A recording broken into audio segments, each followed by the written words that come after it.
Morning, guys. Who's gonna be the first one to get here? Jesus, that beard oil smells amazing. I hope John or Justin logs in on this. Oh, let me get chat set up properly. Live chat. Little plug for some stuff. Combat Comb Over, another American-made veteran-owned company. Combat Comb Over. The boys over at Fiberlight Fire Starters sent me a bottle of their Firewatch beard oil that they sell on their site. Combat Comb Over makes it for them. Good morning, Jared. I got the memberships all set up. It's all set up. I already have 2 paying members. So now I have Alex, speaking of which, Alex right there. As you can see, Alex has his badge. Alex is the newest one, and Hiking with Viking, David Horstman, is also a paid subscriber. I have 2 tiers actually up now, but that's not what we're gonna talk about. We're gonna talk about history. You guys wanna talk about some history? I don't know if you guys have been watching the news. People are throwing a fit, and people are protesting, and people are flipping out about all this quarantine measures. Now, I wanna preface this by saying, do realize that this virus is not anywhere near as deadly as the Spanish flu was. So I'm making a comparison. In 1918, they decided, being tired of all of the lock-in and quarantine restrictions, they decided that they were going to go out and have a parade. I believe it was New York, if I remember correctly. My sister would be much more able to answer. She's a history buff. So, yeah, so 1918, they got kind of tired of it, and was it Philadelphia? Philadelphia, yes, it was. You're right, it was Philadelphia. Fed up with all the quarantine for the Spanish flu. They had had a rapid decline in cases because everybody was locked in, and so they had a fucking parade to celebrate the end of World War I and the prosperity they saw coming and things like that. And within 72 hours, every hospital bed in Philadelphia was full. It killed like 4,300 people within 3 days. And the resurgence of the Spanish flu caused more deaths than the war itself. I was just thinking about the Spanish flu killed more people than World War I. They were on top of it. They were on the backside of it. They just had to wait. Guys, I'm not saying you guys don't have the right to say, I don't believe in this and that, but for the benefit of people like me with a compromised immune system, you doing these things put other people at risk. I went to the commissary yesterday. I blew up on a lady at the commissary yesterday. We're at the store. She's wearing a mask. Her husband's wearing a mask. A little toddler not wearing a mask. They were together. They could have easily, one of them stayed at home with that child. But no, a little toddler in the cart with no mask. And when I said something, they looked at me and they're like, well, it doesn't affect kids. If the kid catches it, you fucking catch it. And it could affect you. I do realize that it's not gonna affect everybody as bad, but a guy like me with a compromised immune system, this could fucking kill me. You're not putting just yourself at risk. You're putting others at risk. Other people you're going to contact.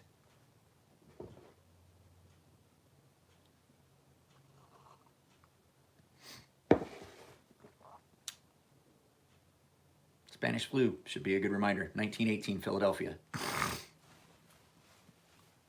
Jared, was Tammy there? Was Tammy there going, fucking guide him with this? It's Philadelphia. I know where he's going. I know where he's going with this. It's Philadelphia. It's not a game, guys. This isn't like something that they just came upon. They don't, I guarantee 90% of the people in this country do not want to be locked at home. I don't. I would love to be doing something else. My family's driving me insane. But, oh, you saw my Instagram post? I knew about it before I posted the Instagram post. I've been telling people about this. Like, you fucking have to learn from history. I had another post that I was gonna use, and I was like, no, I want to find the one that actually, the Philadelphia. My sister and I had been talking about it earlier too. I mean, I'm fucking tired of this. I want a haircut. I want to get a haircut. I want to go get a fucking meal. I want to go fucking just do fucking something. But I acknowledge the fact that, like yesterday, I mean, I wore a full face respirator all day yesterday at the store because my wife doesn't feel good. I don't want her to have to go and deal with, not that I think it's any safer for me to go than it is for her to go. It's the fact I don't want her to have to deal with this shit. You know, there was a line around the store. I don't want her to have to deal with that. Fuck you. So, that's our history lesson. If you go back and you look at these things, like the biggest problem with any of these things that have ever happened are the people. Everything will be going good, and then people fuck it up. You can't tell me what to do. Out here in California, this is all nice and tight. Out here, I mean, 90% of this stuff is all self-initiated. Like, I don't think there's any real, places have signs up. I heard a guy the other day, they'd hung up a sign and they wouldn't let him in a store because he didn't have on a mask. He's like, this is fucking bullshit. And once again, back to the receipt thing. Remember the receipt video? Do I have to show my receipt? If a store puts up a sign that you got to have sunglasses on to come in, well, that's well within their rights. That's not public property, that's private property. You go to a Ralph's or a pizza parlor or a fucking Kroger or wherever you're going, they can set policy. Remember we talked about fucking shopkeepers' privilege? Shopkeepers' privilege is what it's called. Where they can detain you because they may think you stole something. They don't have to let you in the store. If they have a dress code, it's like going to a fancy restaurant and saying that, oh, you can't make me wear a suit and tie. Yeah, I can. It's policy. I just don't get it. Like, you're going to throw a fit because you don't want to wear a mask to go to the store. Well, if that store policy says that you have to have one, then by God, you fucking wear a mask. I'm going to show you. No, I'm not. It's not here. It's in my car. I wore a full face N100 NIOSH approved fucking respirator for like, it took me 2 hours to get, no, it took me almost 3 hours to get into the commissary, get all our stuff, and then get out. People. We're the biggest fucking problem with everything in this world. And I again told my sister this morning, I was making coffee and I just wanted 1 cup.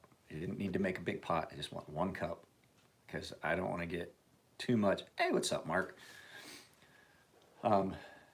I don't want to get too much fucking caffeine into me like I did yesterday where I'm just the reason I didn't shoot a video yesterday, way too much caffeine too early in the day, and I was like, I'm not doing a live feed. I am fucking wired. Like shaky, uncomfortable, don't feel good. So probably will do an Instagram live feed when I take the dog for a walk here in about a half hour or so. But no, what I was saying, beard oil, another veteran-owned company, Combat Comb Over. This is some really good beard oil. This like smells great. And I've used beard oil before. For those of you guys that don't have a beard, the beard oil keeps the skin healthy and it keeps your beard not looking so dry and stuff like that. There's like, if you guys want it, maybe I'll do a fucking goofy video about beard care. But it helps keep it from splitting and getting, like, if your beard's like mine gets fucking tangled as shit. Because mine's really, it grows in like 8 different fucking directions. There's a lot of gray in it now too. There's more gray on this side than this side. It's fucking irritating. But anyway, no, this is a really good. Let's see what's in it. Let's read it. I don't know. I haven't had a regulation mustache for fucking ever. Let's read it here. So ingredients: argan oil, jojoba oil, sweet almond oil, grapeseed oil, avocado oil, tea tree oil. That's the tea tree oil. No. So where most masks sit, like my CPAP mask and the internal part of my full face respirator comes around and sits just about here. That's why, guys, if you ever wondered why I don't have a soul patch, I can't wear my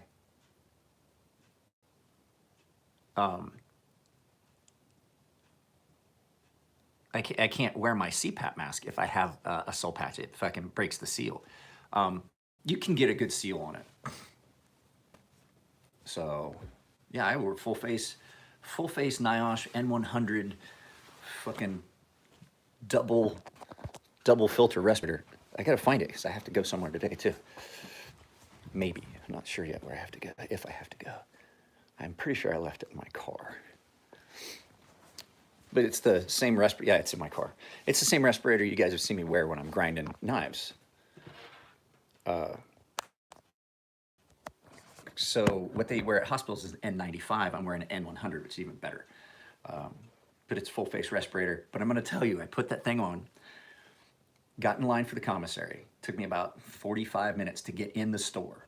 And I already had my mask on. My nose started to itch. So now I'm around people. The carts had not been sanitized. I'm fucking standing around people. There's people coughing and sneezing and shit. Now I got my mask on. I was like, do I really want to scratch my nose? But I can't take my mask off because now I'm contaminated. I fucking reach up in. And so you guys, like for me, like I have a routine. When I go out anywhere, put my mask on. Once I put my mask on, it stays on until I get home. First thing I do, I take off the clothes I was wearing, the outer layer. So I'm in my underwear and t-shirt. I wash my hands to my elbows. I wash my hands real good. Then I take my mask off and then I scratch the fuck out of my nose. Fuck. Oh, it itches. 3 hours I wore that respirator. I still got marks on my face from it.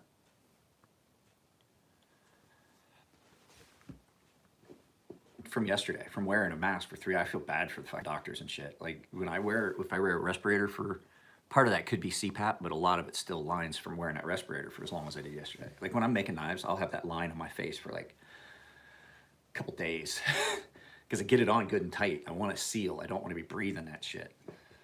So,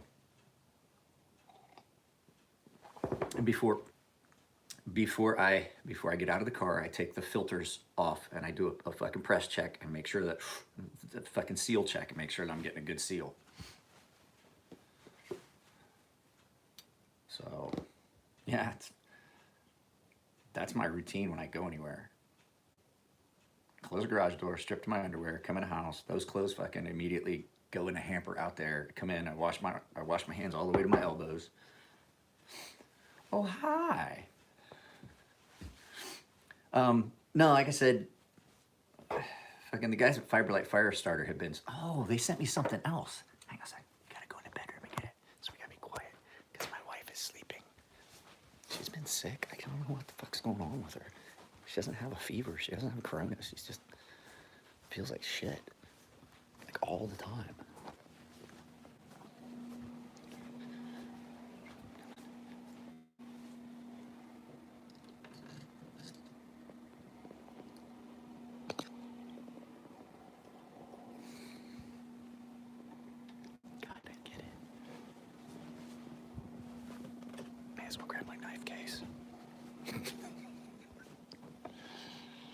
Why not? I know we're going to get into asking questions about stuff.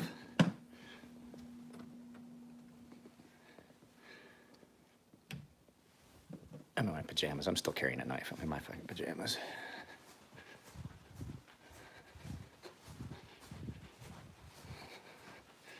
There we go. So now we can talk. So the boys over at Fiberlight, in the same package as the yay knives. Hooray, beer. Best commercials ever. Like that was the most genius marketing campaign. Like if you like to drink, hooray, beer. How can you go wrong with that? This is what's in my pocket. My little Opnel number 6. I was gonna tell you guys, I was gonna do another video about this. This is probably like one of the most utility friendly knives out there. This gets a lot of carry. It spends a lot of time in my pocket. I love beer too, Alex. Matter of fact, there's a period where I loved beer a little bit too much. We talked about it in another feed.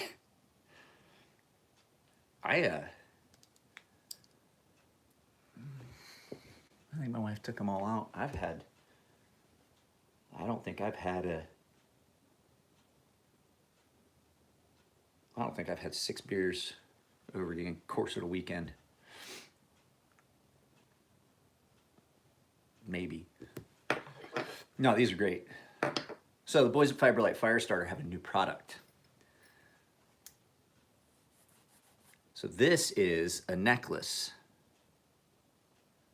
that they make with just a chunk of ferro rod with 2 holes drilled through it and an ambidextrous striker.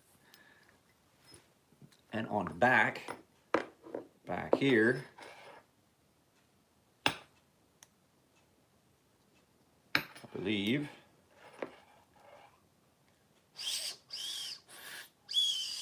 I gotta figure it.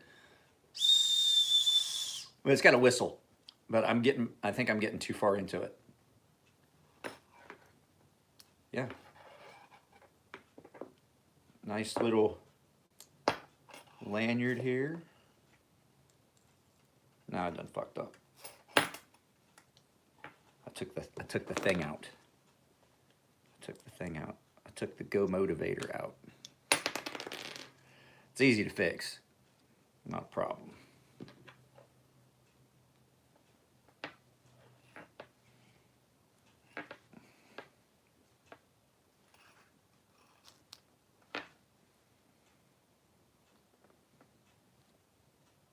There we go. Now we're back together. Or are we? I do believe I fucked up. It's okay, I can fix it. At any rate, you got a nice little kit here that you can get together. But at any rate, so, oops, poopsie. I'll fix that later. So you have a necklace with a lanyard. Basically, you have a necklace and an ambidextrous fire starter with a. I mean, it's a full. I'm just holding it awkward. Oh man, that stinks. You could get a pretty good spark on that. That's burning shit in the house. So, like, if you're an outdoorsman, this would be something that would be great to have in your kit because you just put it around your neck. I mean, you can put the full size one around your neck too, but let's see if I can figure out what I did wrong here. I mean, you fucked with it, Mike. That's what you did wrong here. So, there are going to be, before too long, member-only chats on some of the live feeds. I can't really do it now because I really don't have the number of paying subscribers to make it fair or make it easy to do. Okay, get up in there. Get up in there. So once we get, like I said, I have Alex and David as paying subscribers at the moment. So we're going to get that. Once those numbers get up, we're going to have content specifically for them. Who? Joe? You are?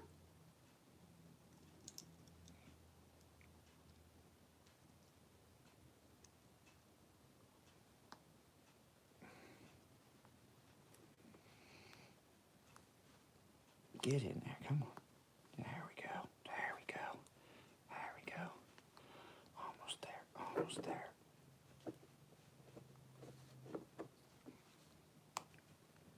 Sorry, I'm trying to unfuck something that I fucked entirely by myself. Entirely my fault. I think I got it. There, I got it. I got it. Got it. Fixed it. So what's everybody up to on this glorious Tuesday morning? I'm going to shoot videos today, guys. There's a video going up. I want you guys to understand. I put a video up that I shot Friday or Saturday. That's going up today. I'm shooting a couple videos today, and I'll get them up. I'm going to actually probably do a probably do a live feed sharpening that Arius. Ooh. Hey, when that gets dull, I know a guy, because I'm telling you right now, you don't want to do it on your stones. It's like that Kukri, or like that Raja, that little Raja, the mini Raja that I did for you.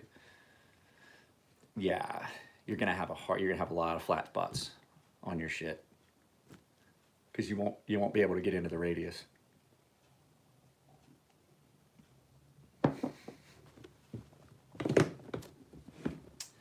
So, Neves Knives. Jared went on my. Remember, I told you I was going to put up that thing in the communities tab where you could go and you could vote on what you thought you wanted my content to be, like what videos you guys are looking for, so I can see what you guys are interested in. And Neves suggested that I go back and redo videos on knives that I did at the beginning of my channel, now that quality and things have changed. I don't necessarily know if I want to do that, but I would like to go back and revisit knives that I own from the original video. Maybe do some capture and things like that, because I don't have any of that old content saved. I didn't have a computer to do it on. I didn't have enough hard drive space to do that. So some of these knives that you saw, like the first knife I ever did a video about, maybe we'll go back and we'll look at them now 4 years later, in the case of this knife, and see if it still has got that same, because you know it's in my case, so you know I'm gonna have the same feeling for it I did fucking 4 years ago. But stuff like, have my thoughts changed on the Ferrum Forge NTAC, as far as like, is it still one of the best all-around knives in my case for pretty much any situation? You know, things like that. Like, what are my thoughts on this now that I've had this channel for a while? Or what are my thoughts on some of those things? I think that would be kind of cool. I think he might be onto something. It wouldn't be like a full, like, we're gonna redo every one of the first fucking 40 videos I ever did. No, I got 850 fucking videos up at this point. I just sharpened my fucking Sebi. I cut down a bunch of cardboard. And when you first sharpen these and you haven't done anything with it, my goodness, they're frightening. I just wish that edge would hold just a little bit longer on my Sebi. So, and then just so that you guys have a heads up, one of the giveaways that's going to be for everybody here soon. Oh, speaking of giveaways, guys, if you want that giveaway to happen today, it's up to the doctor. The doctor put me on 100% disability because of my autoimmune. So it just depends on how long all of this shit keeps going. I'm giving away this full custom carbon fiber flipper on the channel. But let's talk about giveaways, because I'm not giving away that Fiberlight Firestarter kit now, the small one, the EDC kit, because I had to at least get close to 100 likes on that. So there's like 150 views, like 16 comments, and like 33 likes. It's not gonna happen. The giveaway, I have to meet that. There has to be some sort of, for me to give you guys something, there has to be some kind of criteria. Like, I'm giving away this $500 fixed blade knife. I've got the guys that have already paid in on the thing.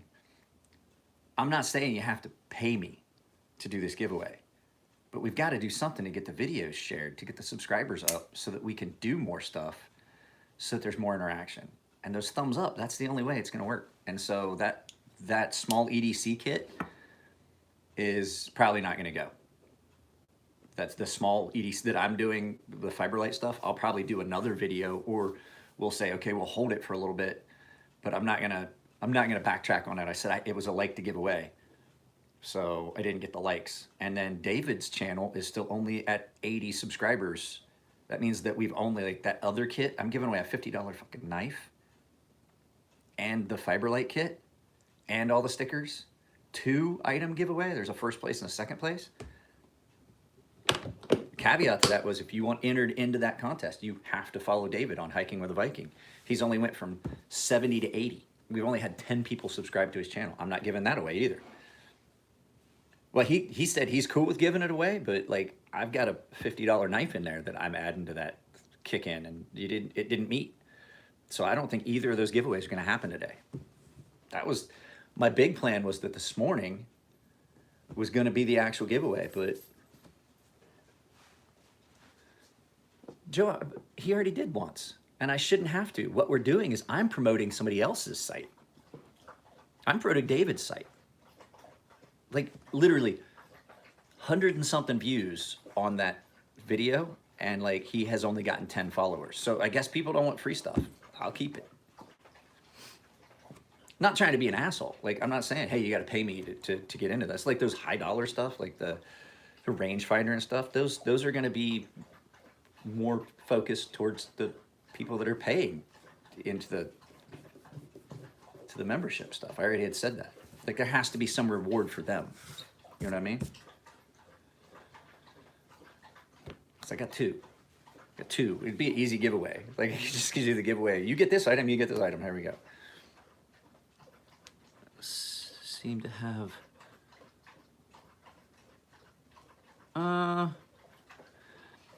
some steels are easier to get rid of a scratch pattern or a milling mark and stuff like that. Like I've said it before, like when you're sharpening certain steels, RWL 34, it'll take a crispy, clean, almost mirror polish at 1000 grit. Other steels won't. Some steels don't like to give up their scratch pattern, and it has nothing to do with like it polishes more. You just are able to get those deeper scratches out much easier. There's some steels, like, I don't lie to you guys, there's some steels that no matter how hard I try, there's still some abhorrent scratch pattern. Well, it's cold steel. I'm gonna tell you right now, I don't fucking own but one cold steel that's drop shut. I don't think it's even drop shut. It just shuts.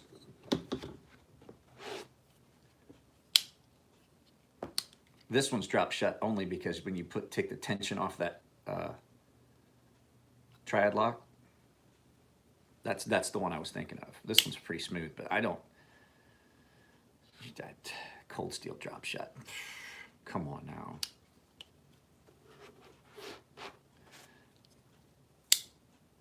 I am probably gonna, dude, this just pisses me off. There's desiccate.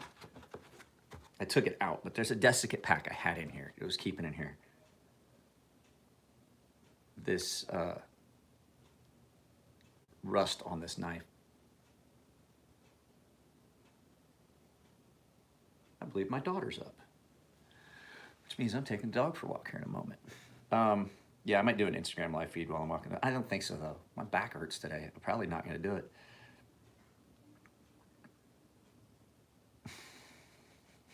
Yeah, but I'm getting ready to end it here soon.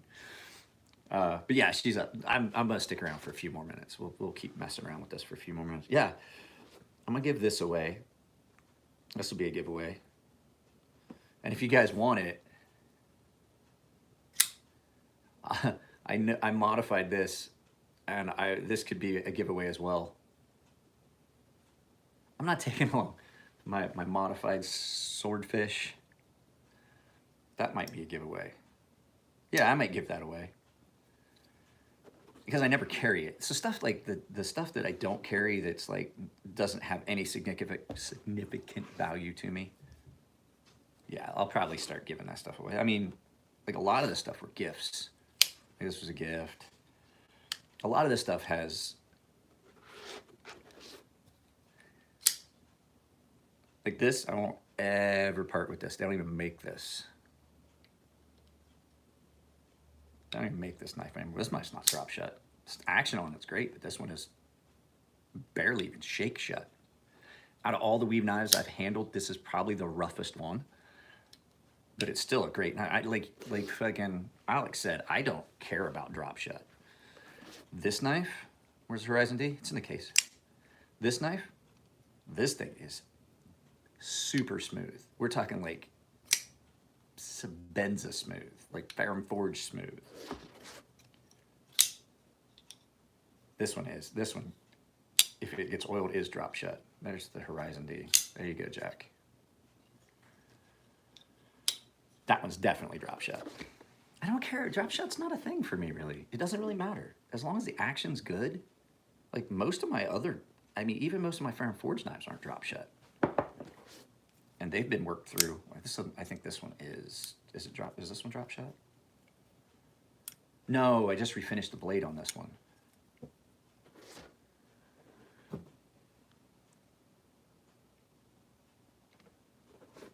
One of these.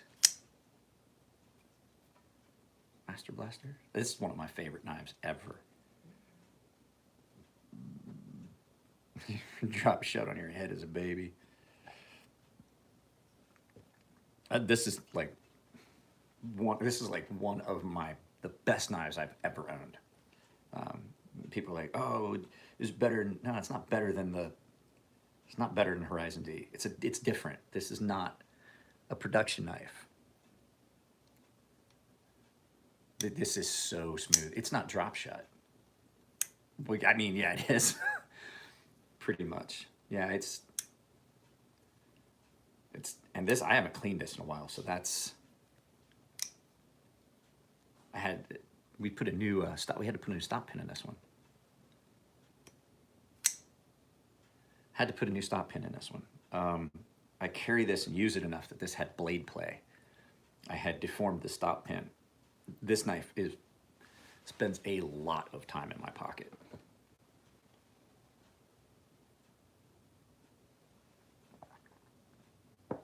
Yeah. This one, no. You have to get your finger out of the way, and then it has the retard ramp. It has the dummy ramp with enough.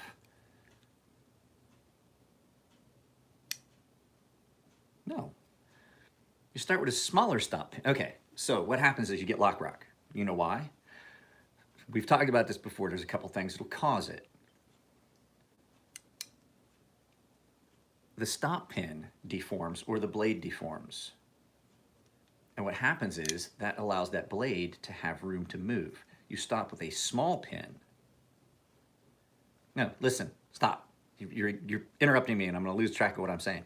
So what happens is either that spot here on the blade deforms and this spot or the pin itself stops or deforms, and then you have room. So now there's not enough room to keep that blade from doing this because now there's a gap.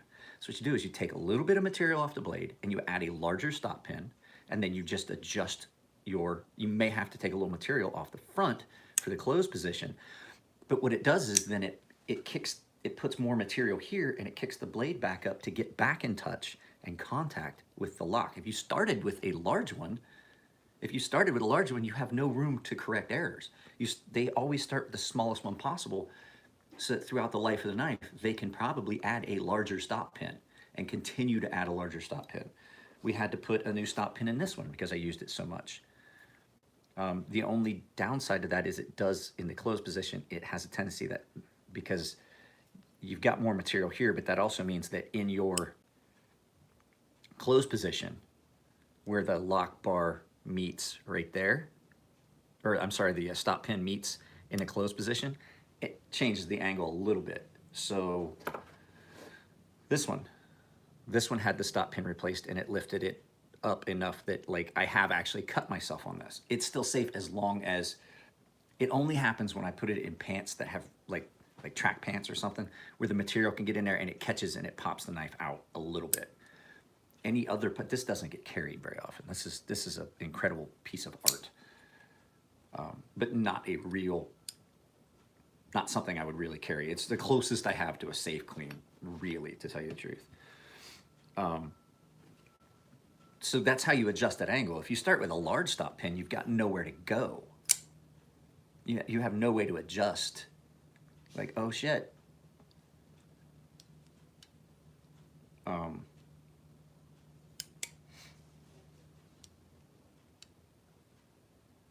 Well, every knife you own is eventually going to get blade play. It is. It's going to get lock rock and blade play. Well, okay, yeah, Triad is kind of an exception. But it's lock rock in a knife is just a sign that you love your knife. You carry it. Which one has lock rock? I still carry it a lot.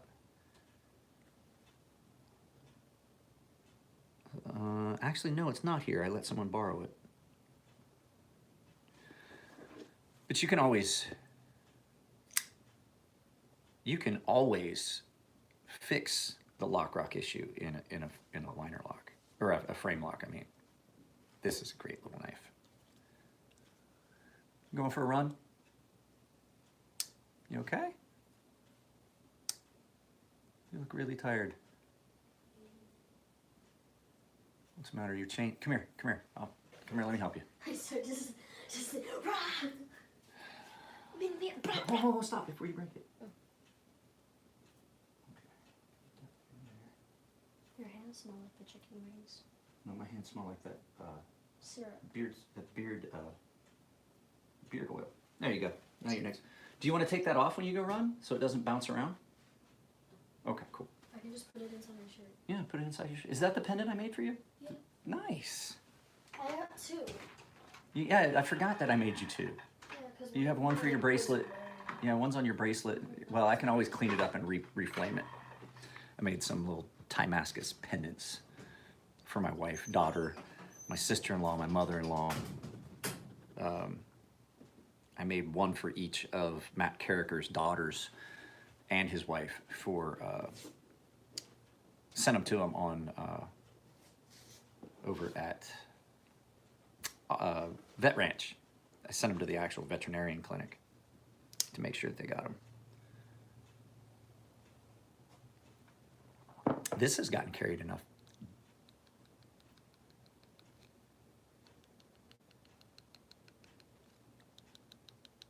I got blade plate in this. I'm not exactly sure how to account for that in one of these knives, but no, it's lock rock. It's lock rock because if I push forward on the lock, it goes away.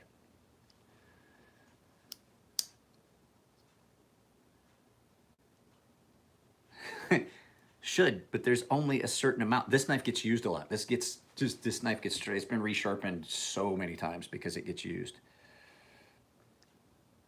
Yeah, everybody's like, oh, this lock should do this. It doesn't. Like, the only lock that I truly can say I do know does self-adjust is this triad lock, and that is the one that, like, it's, if you want a lock that is going to hold up longer than anything else you've ever owned, it's a cold steel triad lock. Like all these other ones. This one didn't have that before. This got the shit used out of it. I've worn the ceramic completely off the edges areas of this. It's been, it's a work knife and I use it. And I do love this knife. Just wish it was in a different state. If I could get an S90V blade for this. If anybody's willing to swap me out S90V blade for S30V, just a drop and swap, I'll fucking send you this blade back with my edge on it. What the fuck was supposed to be there? What did I take out of the case? It's in my pocket. That's where it went. So, yeah, I got to get that dog and take the dog for a walk. I don't know if I want to do an Instagram live feed while I'm out for a walk or not. I'm just going to go for a quick walk this morning. My knees and back hurt. This weather's fucked up. So, what's in everyone's pockets this morning? Besides lint.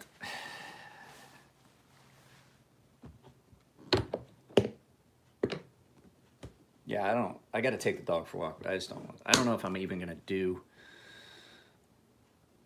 Begleiter. The Kaiser Begleiter. It's a nice knife. That got a pretty good review on my channel. Kaiser is one of those channels. Kaiser's one of those companies that, like, has kind of stepped up their game. Large 21 Tonto. If I was going to get a Tonto, I don't like Tontos, but if I was going to get one, it would be one of theirs. Endura. That's probably what's going to be in my pocket when I go for a walk.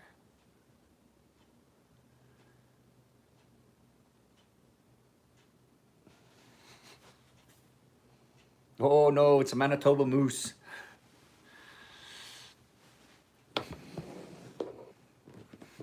I almost got the Saskatchewan straight.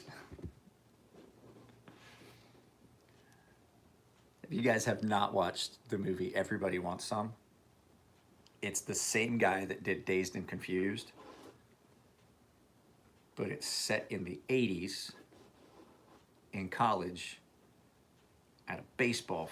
It's a great movie. It's a fucking great movie. It's hilarious. I watched it twice this weekend. That's how good it is. Like, I watched it and then immediately the next night watched it again. I'm probably gonna watch it today while I'm sharpening. Great, great movie. It's better than Dazed and Confused, in my opinion. It's better. It's the better of the two. But it's one of those movies, like, you ever watch a movie, it ends and you're like, fuck, I want more. I want to know what's next. What's next? What are they going to do now? Dazed and Confused did the same thing. Like, the end, you're like, oh, fuck. It's over. I want to watch more. Same thing with the end of this one. You're like, but wait, there's more. Don't end yet. There's so many more things we could do. So, yeah, guys, I'm gonna get off here. I gotta take this dog out before she winds up peeing on my fucking bedroom floor. She's done that before. I didn't realize it. She did that here not long ago. She.